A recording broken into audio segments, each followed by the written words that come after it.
Media మిత్రులందరికీ ముందుగా నా హృదయపూర్వకమైనటువంటి నమస్కారాలు.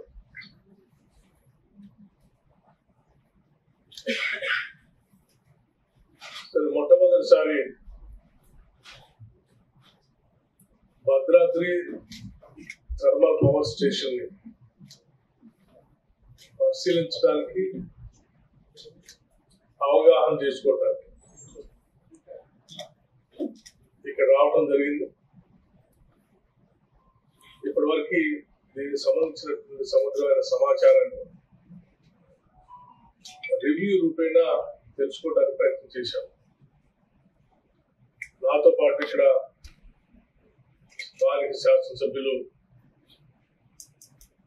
మాయ వెంకటేశ్వర గారు, మరో గౌరవ శాసనసభ్యులు రామదాస్ నాయక్ గారు, మాజీ శాసనసభ్యులు భద్రాచలం కోడి వీరయ్య గారు, అట్లాగే ఈ రివ్యూ కార్యక్రమంలో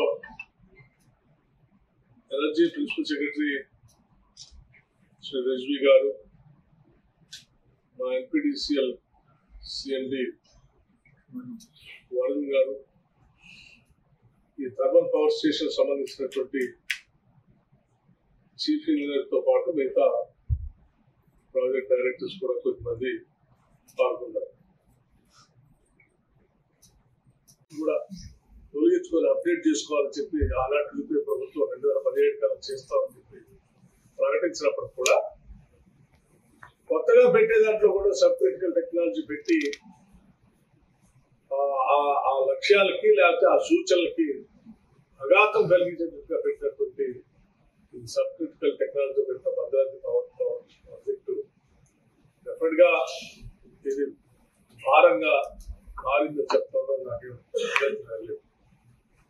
రా మెటీరియల్ కాస్ట్ ప్రొడక్షన్ పెరుగుతా ఉన్నాం, పర్యావరణానికి ఇబ్బంది పడతా ఉన్నాం. 30 ఏళ్ళు ఈ బాధని భరించాల్సి ఉంటుంది. ఈ లైఫ్ 30 ఏళ్ళు అంటే ప్రతిరోజు, ప్రతి నెల, ప్రతి సంవత్సరం దీని మీద పడేటువంటి ఖర్చు అదంతా కూడా రాష్ట్ర ప్రజలు మోయాల్సిన పరిస్థితి వస్తుంది. ఇటువంటి క్లిష్టమైనటువంటి పరిస్థితులను కూడా అధిగమించడం కోసం ఇక్కడ పనిచేసేటువంటి సీనియర్ సిబ్బంది కానీ, సూచనలు ఇచ్చేటువంటి ప్రభుత్వ సిబ్బంది కానీ అధిగమించడం కోసం ఏ రకమైన చర్యలు తీసుకోవాలో స్పష్టంగా వారికి మార్గదర్శక కార్యక్రమాలని వాళ్ళందరికీ చెప్పగలిగి భవిష్యత్తులో వీటిని అధిగమించే కార్యక్రమం చేస్తామని చెప్పి అందరికీ తెలియజేస్తూ ఈ కార్యక్రమంలో పాల్గొనడానికి వచ్చినటువంటి మీ అందరికీ, ఇక్కడ ఉన్నటువంటి స్నేహితులందరికీ కూడా ధన్యవాదాలు తెలియజేస్తూ సెలవు తీసుకుంటాం. పెట్టాలంటే చాలా నిబద్ధతతో, ప్రణాళికాబద్ధంగా, ముందు చూపుతో ఆలోచన చేసి దీన్ని అడుగులు ముందు వేయాల్సినటువంటి అవసరం ఉంది. కాబట్టి ఒక్కరోజు కూడా నిరుపయోగంగా పెట్టకుండా సాధ్యమైనంత మేరకు డిపార్ట్మెంట్ అన్నింటినీ కూడా రివ్యూ చేస్తూ కేవలం రాజధానిలో ఉండి కాకుండా క్షేత్రస్థాయిలో ఆయా ప్రాంతాల్లో ఎక్కడెక్కడైతే ప్రాజెక్టులు ఉన్నాయో వాటి దగ్గర కూడా వెళ్ళి ఉన్నటువంటి సమగ్రమైన సమాచారాన్ని తీసుకొని సాధ్యమైనంత మేరకు వాస్తవ పరిస్థితులన్నీ రాష్ట్ర ప్రజలకి ఈ స్టేక్ హోల్డర్స్ అందరూ చెప్పి ఇది మన రాష్ట్రం మన ముందు ఉన్నటువంటి పరిస్థితి, మనం వేసుకోవాల్సిన గోలు, భవిష్యత్తులో మనం నడవాల్సిన పరిస్థితి, బాట, వాటన్నిటిని కూడా సక్రమంగా వేసుకొని ముందుకు పోవడం కోసం ప్రయత్నం అంతా చేద్దామని చెప్పి ప్రజలు కూడా తెలియజెప్తూ, ఈ వాస్తవ పరిస్థితులు మీ అందరూ చెప్పకపోతే నాది తప్పుగా మిగిలిపోతుంది. అందుకే నేను సాధ్యమైనంత వరకు ఈ అంకెలు ఇవన్నీ కూడా ఆన్ రికార్డ్ స్టాటిస్టిక్స్ నుంచి తీసుకునే, ఈ గాలి కబుర్లు కాదు, రాజకీయ ఉపన్యాసాలు అంతకంటే కాదు, కేవలం స్టాటిస్టిక్స్ నుంచి ఈ ప్రభుత్వం చెల్లించాల్సిన బకాయిలు, తెచ్చిన అప్పులు, వీటన్నిటిని తీసుకొని మీకు సమగ్రంగా సమాచారం వస్తూ ఉన్నారు.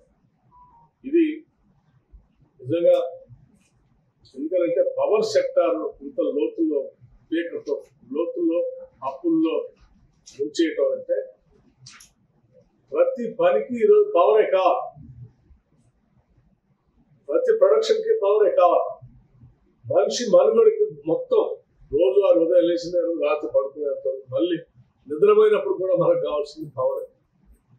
అట్లా మనిషి జీవితంతో తెరవేసుకున్నటువంటి పవర్ సెక్టార్ ని ఏకల్లో తప్పుల్లో ముంచేసి కోలుకోకుండా చేసినటువంటి ప్రభుత్వాన్ని ఏం చేయాలో, గత ప్రభుత్వాన్ని ఏం చేయాలో కూడా అర్థం కాదు.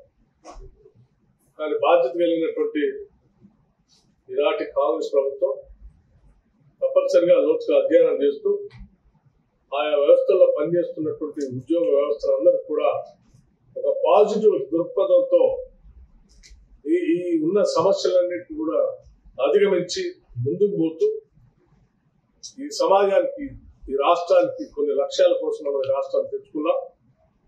ఇక్కడ ఉన్నటువంటి సమాజానికి మంచి భవిష్యత్తు ఇవ్వడం కోసం ఈ రాష్ట్రాన్ని కోరి తెచ్చుకున్నాం.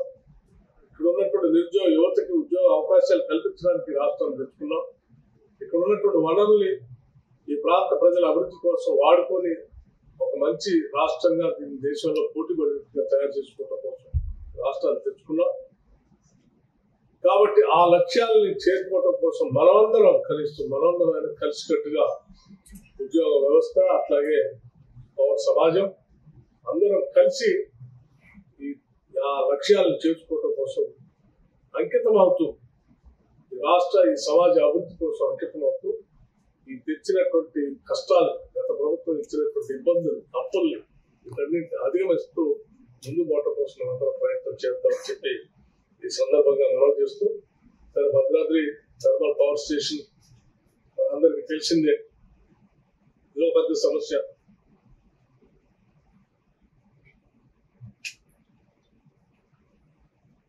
మనందరికీ తెలిసిన సమస్య. సూపర్ క్రిటికల్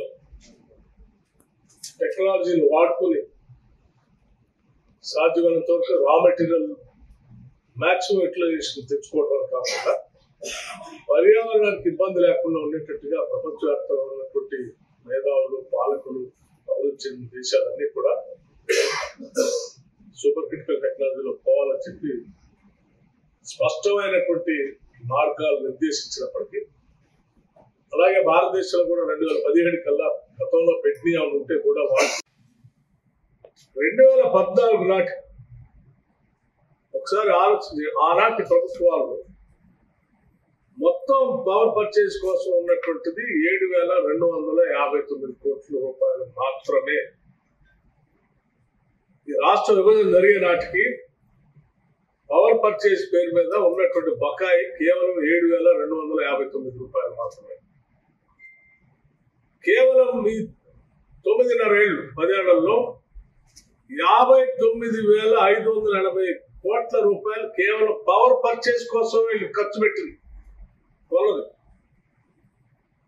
ఇంత పెద్ద మొత్తంలో అప్పు చేసి కరెంట్ కొంటానికి ఇంత.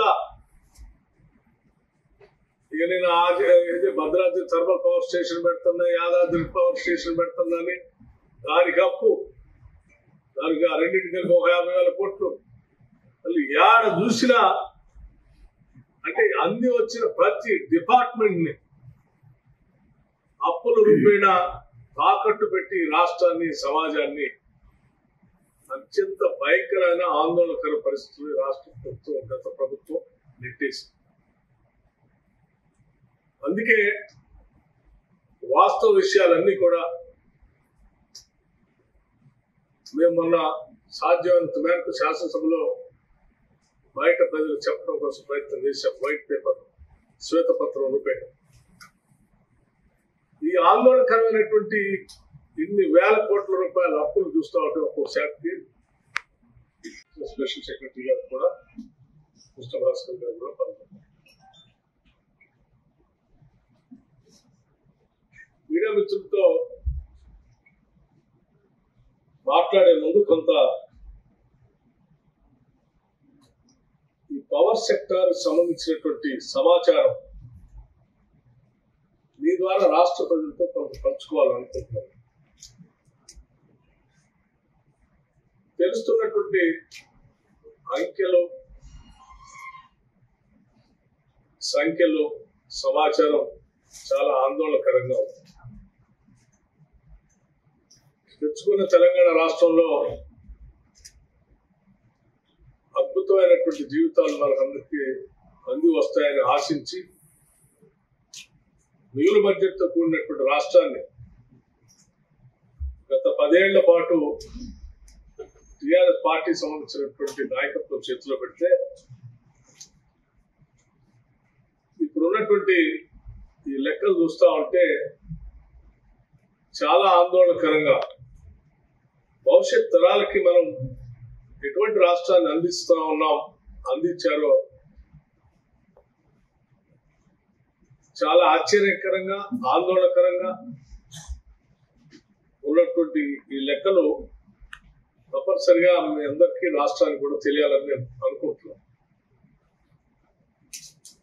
రాష్ట్ర ప్రభుత్వం పవర్ సెక్టార్ సంబంధించి డిస్కమ్స్ కానీ, ట్రాన్స్కో కానీ, జెన్కోలకు సంబంధించి 81,516 కోట్ల రూపాయలు అప్పులుగా తీసుకొని వచ్చింది. 81,516 కోట్ల రూపాయలు ఈ గత 10 ఏళ్లలో అప్పులుగా తీసుకొని వచ్చింది. అట్లాగే గవర్నమెంట్ నుంచి డిస్కమ్స్ కి, అంటే వీళ్ళు గవర్నమెంట్ ద్వారా డిస్ట్రిబ్యూటరీ నెట్వర్క్ కట్టాల్సినటువంటి బకాయిలు 28,842 కోట్ల రూపాయలు ఉన్నాయి. అంటే మొత్తం 1,10,358 కోట్ల రూపాయలు ఈరోజు రాష్ట్ర ప్రభుత్వం ద్వారా మనం అప్పుపడి ఉన్నాం. ఎంత అంటే మేము వస్తేనే కరెంట్ ఉంది, మేము ఉంటేనే కరెంట్ వెలుగులు నిండుతుంది, 24 గంటలు కరెంట్ ఇచ్చినాం, మాతోనే కరెంట్ అని చెప్పినటువంటి వీళ్ళ లెక్కలు రాబోయే కొన్ని తరాలు కూడా తాకట్టు పెట్టేశారు. ఈ విద్యుత్తును కొనటానికి, పవర్ పర్చేజ్ చేయటం కోసం 30,406 కోట్ల రూపాయలు, ఈ పవర్ పర్చేజ్ కోసం 30,406 కోట్ల రూపాయలు వెచ్చించారు. అట్లాగే సింగరేణి నుంచి పవర్ పర్చేజ్ వాళ్ళకున్న బకాయి, సింగరేణి కట్టాల్సిన పవర్ పర్చేజ్ బకాయి 19,431 కోట్ల రూపాయలు. అట్లాగే జెన్కోకి పవర్ పర్చేజ్ కింద కట్టాల్సినటువంటి ప్రభుత్వ బకాయి 9,743 కోట్ల రూపాయలు. మొత్తం పవర్ పర్చేజ్ పేరు మీద రాష్ట్ర ప్రభుత్వం కట్టాల్సినటువంటి బకాయి 59,580 కోట్ల రూపాయలు. 59,580 కోట్ల రూపాయలు పవర్ పర్చేజ్ పేరు మీద ఈ రాష్ట్ర ప్రభుత్వం బకాయి పడి ఉన్నటువంటి అప్పు ఇది. 2014 నాటి ఒకసారి ఆలోచించి, ఆనాటి ప్రభుత్వం